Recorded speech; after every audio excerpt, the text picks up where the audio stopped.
Story நேரம் Tamil வியூவர்ஸ்க்கு hi. Powerful பிரின்ஸோட 24வது எபிசோட்ல என்ன ஆக போகுது அப்படின்னு தான் இன்னைக்கு இந்த வீடியோல பார்க்க போறோம். லாஸ்ட் எபிசோட்ல நான் இந்த ஊர்க்காரன் இல்லைன்னு உங்களுக்கு எப்படி தெரியும் பென்னு கேட்டதோட தான் முடிஞ்சுது. தானியா லேசா சமாளிச்சுட்டு எல்லாம் ஒரு கெஸ் தான், உங்களை பார்த்தா கொஞ்சம் வேற மாதிரி தெரியுதுன்னு சமாளிக்கிறா. வென்னும் சிரிச்சுட்டே பரவாயில்லையே, நீங்க ஒரு சாதாரண ஆளே கிடையாது, ரொம்ப அறிவாளி அப்படின்னு புகழ்ந்துட்டு இந்த தடவை நம்மளோட மீட்டிங் அது மட்டும் இல்லாம அடுத்து வேற இங்க ஒரு ஏலம் நடக்க போகுது, அந்த ஏலத்துல நம்ம பெஸ்ட் ப்ராடக்டா வாங்குறோம் அப்படின்னு வென்னு தானியா கிட்ட சொல்லிக்கிட்டு இருக்கான். இங்க இந்த பெரியப்பா சான்சலரை காட்டுறாங்க. அவர்கிட்ட லூமோ வந்துட்டு இங்க நம்ம ஜியாங்ஷுவோட ஒய்ஃப் தானியா மறுபடியும் ஊர்ல இருந்து திரும்பி வந்துட்டாங்கன்னு தகவல் வந்திருக்கு. ஆனா அவங்க வீட்டுக்கும் வரல, வர வழியில எங்கேயும் இவங்க கண்ணுல தட்டுப்படவே இல்ல, என்ன ஆனாங்கன்னே தெரியல அப்படின்னு சொல்ல உடனே இந்த சான்சலர் பாத்துட்டு இருக்கான். கட்ட வேண்டிய வரியெல்லாம் கம்ப்ளீட்டா ராஜா கிட்ட வந்து சேர்ந்துருச்சு, எல்லா காசையும் எல்லாரும் பாத்துட்டாங்கிறதால கரெக்டா கட்டிட்டாங்க. ஆனா இப்பயும் கிளம்பாம ஜியாங்ஷு அங்கே இருக்கான்னா சும்மா விட மாட்டான் போல, கண்டிப்பா பெரிய பிரச்சனை பண்றதுக்காக தான் இருக்கான். அதுவும் இல்லாம பாவம் சுவார், அவளுக்கு போய் அந்த யோபோவை நான் தான் கல்யாணம் பண்ணி வச்சேன், நல்ல பையன் நினைச்சேன், ஆனா பக்கத்து நாட்டுல ஒரு பிரிவு கூட நம்ம கூட்டணி போட்டிருக்கோம்ல, அந்த பிரிவோட தலைவன் அப்படிங்கிறது இப்பதான் எனக்கு தெரிஞ்சது. அவனும் காணாம போயிட்டான், எங்க போனான்னு தெரியல, ஃபர்ஸ்ட் அவனை கண்டுபிடிக்கணும், ஜியாங்ஷுவை உன்னை இல்லைன்னு பண்ணணும், இதை முதல்ல பண்ணணும் அப்படின்னு சான்சலர் கத்த ஆரம்பிக்கிறான். வென் ஒரு இடத்துல அமைதியா உட்காந்து டீ சாப்பிட்டு இருக்கும் போது அங்க அசிஸ்டன்ட் வந்து நிறைய பொருட்கள்லாம் நமக்கு வந்துருச்சு, அந்த கடையில விக்கிறதுக்காக போகும்போது முதல்ல தானியா மேடம் வந்தாங்க, தானியா மேடம்க்கு நம்ம அந்த பொருள் எல்லாம் கொண்டு வர போறோம்னு தெரியாது, எப்படி அவங்க கூப்பிடாமலே வந்தாங்க அப்படின்னு வென்னு கிட்ட அந்த லவ் மாஸ்டர் இருக்கான்ல அவன் கேட்டுட்டு இருக்கான். இந்த ரெண்டு பேருக்கும் பாஸும் அப்புறம் எம்ப்ளாயி கிட்ட நடுவுல இருக்க உறவு மாதிரி இருக்கு. வென்னு தான் அந்த கடையோட ஓனரே போல. அந்த பொண்ணு சாதாரண ஆள் கிடையாது, பார்த்த அடுத்த செகண்ட்லயே ஒரு பொருளுக்கு எவ்வளவு வேல்யூ இருக்கு, அது எவ்வளவுக்கு போகும் அப்படிங்கறதுல இருந்து உன் டேஸ்ட்ல இருந்து எல்லாத்தையுமே பக்காவா சொல்றா, ரொம்ப தெளிவான பொண்ணா இருக்கா. இந்த நேரம் பார்த்து ஜியாங்ஷு வேற ஊருக்கு வந்திருக்கான் அப்படின்னு அங்க சொல்லிக்கிட்டு இருக்கான் வென்னு. லாவும் பார்த்துட்டு ஆமா எனக்கு கொஞ்சம் பயமா தான் இருக்குன்னு சொல்ல, ரொம்ப கேர்ஃபுல்லா இருக்க வேண்டிய நேரம் இது, கேர்ஃபுல்லா பாத்துக்கலாம் அப்படின்னு வென் சொல்லிக்கிட்டு இருக்கான். இங்க திடீர்னு ஹோட்டல்ல சண்டை வந்து நம்ம ஜின்ரானும் யூனாவும் பிரிகிறாங்க. எவ்வளவு தைரியம் தான் என்கிட்ட நீ மோசமா பேசிட்டு இருப்ப, உன் சிக்கன் நல்லா இருக்குன்னு நினைச்சிட்டு இருக்கியா, கேவலமா இருக்கு, பண்ணி கூட சாப்பிடாது, நான் இங்க இருந்து கிளம்புறேன் அப்படின்னு யூனா ஒரு பக்கம் போக இவங்களை வாட்ச் பண்றதுக்காக ரெண்டு பேர் இருந்துட்டு இருக்காங்க. இந்த சூயாரோட வீட்ல இருந்து ஐயோ நம்ம வந்து பிரிஞ்சு தேடலாம் அப்படின்னு ஆளுக்கு ஒரு பக்கமா பிரிஞ்சு தேட ஆரம்பிக்கிறாங்க. ஒரு பெரிய பார்ட்டி ஒண்ணு ஏற்பாடு ஆயிட்டு இருக்கு. கரெக்டா சூயார் அவளோட வீட்ல ஒரு அழகான ரூமை ரெடி பண்ணிட்டு இருக்கா. ஃபர்ஸ்ட் நைட்டுக்கு ரூம்லாம் ரெடி பண்ணுவாங்கல்ல அந்த மாதிரி ரெடி பண்றா. ஏதோ ஒண்ணு குறையுது, நிறைய ஃப்ளவர்ஸ் எல்லாம் தூவி விடுங்க, பார்த்தாலே பயங்கர ரொமான்டிக்கா இருக்கணும், அந்த மாதிரி பண்ணுங்க அப்படின்னு சுவார் மனசுக்குள்ள யோசிச்சுட்டு இருக்கா. அவங்களும் பிளான் பண்ணிட்டு உடனே ஓடி போயிட்டு இருக்காங்க. இந்த யூ இருக்கான், காணா போனா, அவன் டெட் பாடியும் கிடைக்கல, அவன் உயிரோடையும் கிடைக்கல. அவன் கண்டிப்பா ஜியாங்ஷு கண்ணுல முதல்ல பற்றக்கூடாது, நம்ம கண்ணுல பட்டு அவன் கிட்ட இருக்க நம்மளோட ஆதாரம் எல்லாத்தையுமே எடுத்துடணும். அதனால ஜியாங்ஷு நம்மள டிஸ்ட்ராக்ட் பண்ற மாதிரி பண்ணிட்டு அந்த யூவை பாக்குறதுக்கு போவான், அவனை புடிச்சிருங்க.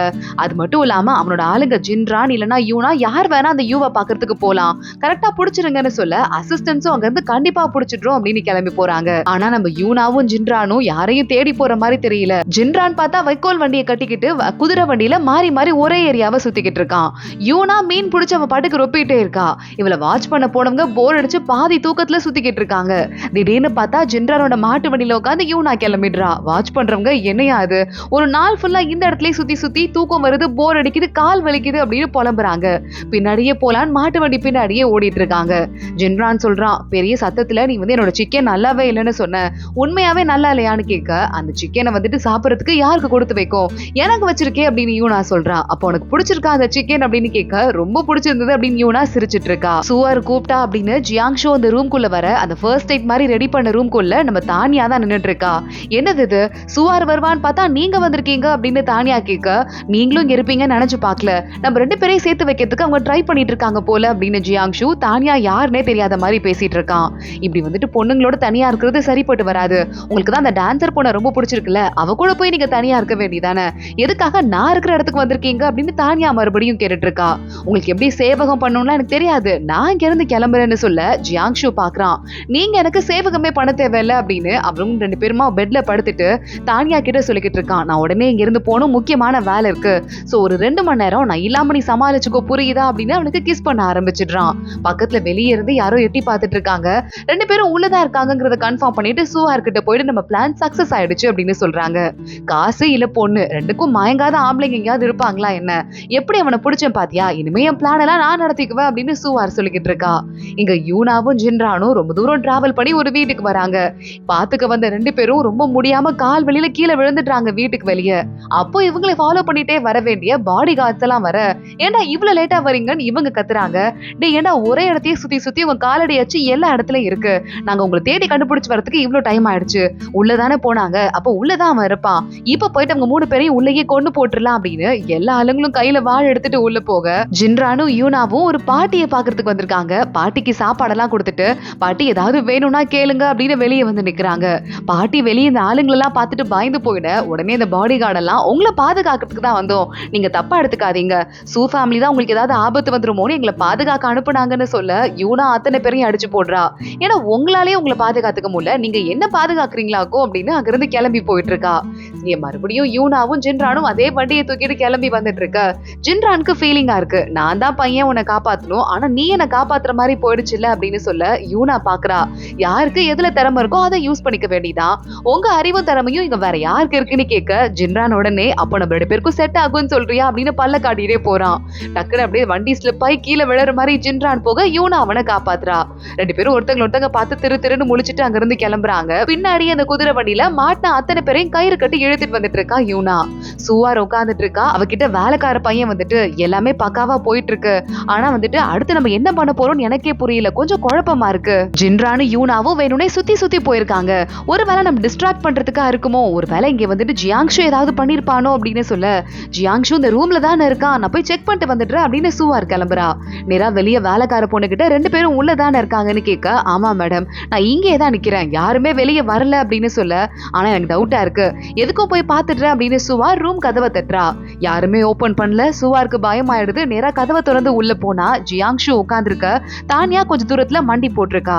இங்க என்னங்க ஆச்சு, சாரி நான் தெரியாம உள்ள வந்துட்டேன் அப்படின்னு சூவார் கேட்க, தானியா எந்திரிச்சிட்டு, எங்க 2 பேரையும் கோத்து விடுறதுக்கு நீங்க இப்படி ஒரு ஐடியா பண்ணிருப்பீங்க போல, ஆனா அவருக்கு ஏற்கனவே கல்யாணம் ஆகி ஊர்ல ஒரு வைஃப் இருக்காங்க, அப்படி இருக்கும்போது எனக்கு முழு காதல் அவரால் கொடுக்க முடியாது, அந்த மாதிரி ஒரு காதல் இல்லாத வாழ்க்கைக்கு எனக்கு வாழ தேவை கிடையாது, சோ இவருக்கும் எனக்கும் எந்த சம்மந்தமும் கிடையாது, நான் கிளம்பி போறேன் அப்படின்னு சொல்லிட்டு, இவர் எனக்கு தண்டனை கொடுத்திருந்தாரு, இவ்வளவு நேரம் நீல் டவுன் பண்ண சொல்லி நான் பண்ணிட்டேன், கிளம்பி போறேன் பாய் அப்படின்னு தானியா கிளம்பிடுறா.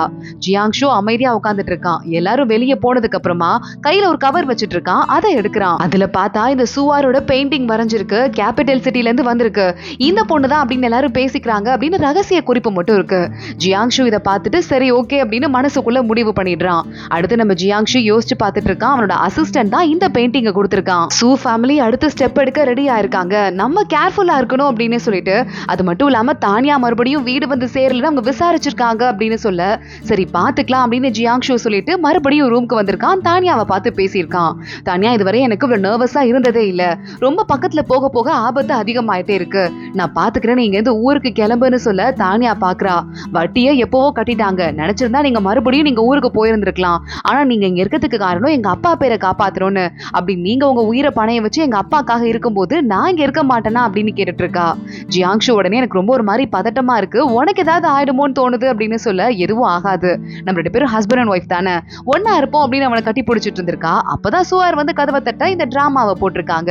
சூவார் ஆல்ரெடி நொந்து போய் வெளியே போயிட்டு இருக்கா. அப்பன்னு பார்த்து ஜின்ரானும் யூனாவும் அந்த ஆளுங்களெல்லாம் கூட்டிட்டு வந்துடுறாங்க.